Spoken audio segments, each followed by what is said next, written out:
This is an example of how you might explain the square in a huddle or with an individual using a piece of paper, a tablet or a whiteboard. Remember, it's all about helping others learn from Jesus, the master discipler. When we reflect on the Gospels and Acts, we see that Jesus transformed a group of ordinary people into world-changing missionary disciples. As we carefully observe what Jesus did during his time with his disciples, we see him take them through a deliberate process of development to train them to do the sorts of things that he did. Because this process took place over time, we will need to refer to a number of different scriptures, in this example through the Gospel of Matthew. The development process started with the call of the disciples in Matthew chapter 4, verse 19. Jesus said, "Come follow me, and I will send you out to fish for people." And in the following verses, we see the emphasis on the first half of that phrase. Jesus is very directive, and the disciples are basically just following him around, watching what he is doing. Jesus is preaching in synagogues, casting out demons and healing people. They are probably very enthusiastic, but can't yet do what Jesus can do. In the next stage, Jesus knows that the disciples need to discover that they can't do what they are called to do. He also knows that they need to get through the loss of enthusiasm and confidence that goes with that discovery. One of the most dramatic places we see this is in Matthew chapter 8 from verse 23. They are following Jesus to the other side of the lake and beginning to help by using their skills in sailing a boat. A furious storm comes down, and these fishermen who knew how to handle boats discover that they are in a situation that is beyond their capabilities. They wake Jesus, who was deliberately asleep, and call on him to do something. When Jesus stills the storm, they discover the importance of turning to Jesus in these sorts of situations. Jesus coaches them about the importance of faith and dealing with their fears. When people experience the discouragement of these sort of situations, they can give up and go and follow someone or something new to get another hit of initial enthusiasm. Fortunately for us, the disciples don't do this. They persist through the discouragement and start to develop confidence and competence. A few chapters later in Matthew 10, Jesus sends them out to preach and heal. Then in Matthew chapter 14, from verse 13, we see another stage in their development as Jesus changes to a more consultative approach. 5,000 people had been with them and had grown hungry. The disciples suggest sending the crowd to surrounding villages, but Jesus challenges them to feed the crowd. They can only find 5 loaves and 2 fish, so Jesus helps. The disciples organize the crowd, Jesus prays over the food, and the disciples distribute it. 5,000 people are fed with lots of leftovers. In the broad sweep of the story of the Gospels, the disciples still have much more to learn and experience, particularly about the events of Easter, but then they reach the next stage of their development. In Matthew chapter 28, from verse 18 to 20, just before Jesus' ascension, Jesus delegates to them the task of making disciples from all nations. Just as he had multiplied his life into them, he now sends them out to multiply their lives into others. With a bit of reflection, we can probably identify how parents go through these stages in raising children from babies to being responsible adults, or how they are used when a person is teaching someone to drive, or with a plumber training an apprentice. You may have experienced examples of this in your own life. I use these stages in helping to develop someone to lead Discovery Bible studies with non-Christians. I invited them to be part of a small group that involved a group of Christians and non-Christians. Because the Discovery Bible study format was different to other sorts of small groups they had been in, I initially ran the group and directed everything that we were doing. Over time, I asked them to lead various parts of the gatherings, but I was still there managing everything. Then, when on some occasions when I was absent, I asked them to run the whole gathering. We would consult beforehand about what to do, and then we would debrief afterwards about how it went. I found it very satisfying when we reached the final stage and they'd left the group and they started their own Discovery Bible study group with a non-Christian neighbour. Now, to help us remember this development process, there is a simple shape, and it is the square.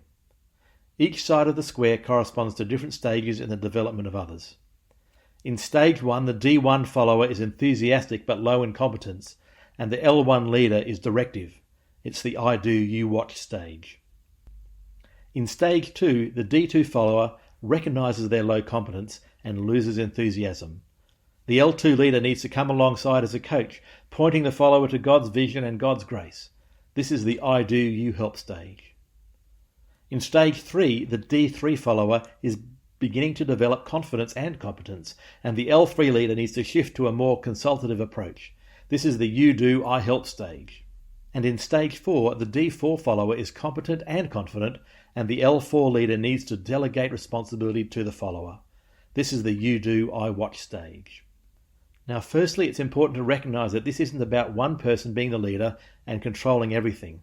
Rather, it is about the person with expertise multiplying their expertise into the life of another person so they can be released to go and do it for themselves. That might mean, for example, in a relationship between two people, the first person might have expertise in leading worship and is multiplying their expertise into the second person, while at the same time the second person who has expertise in hearing God is multiplying their expertise into the first person. Secondly, the square is all about situational leadership. It is designed to help leaders be aware of what is going on and to choose the appropriate leadership style. Now, all of us will have our own preferred leadership styles that we will default to, and the square can help us be more holistic in our leadership. Some of us will tend to direct and delegate and not use the coach and consult styles. Others of us will tend to coach and consult and not direct or delegate. Being aware of our own biases and being more deliberate in our use of leadership styles will make us more effective. Thirdly, the movement of a follower from D1 to D2 is important. It is actually a necessary part of the multiplication process, but often when people encounter the discouragement of D2, they will quit whatever it is they are learning about and go and find a new thing. This can be seen in churches where a new program is launched with great enthusiasm and has some initial success, and then problems or difficulties emerge, and so they give up and go and find a new program to launch. Leaders need to be on the lookout for D2 moments and respond with accessibility, vision, and grace. In these D2 moments, and in fact all the way through the journey around the square, it is vital to process these kairos moments around the learning circle. If we follow the leadership square process and keep these points in mind, we will have the joy of seeing others being raised up and released into the things that God has called them to do. Any questions or comments? Now, there are a few things I want to draw to your attention that will help make teaching the square really effective. The first is to take notice of the structure, and that structure is scripture first, personal story, and then the shape. It's really important we always start with the scripture because that is the basis and that is the authority. The shapes can be very sticky and very memorable, and it can be very tempting to leap to doing the shape.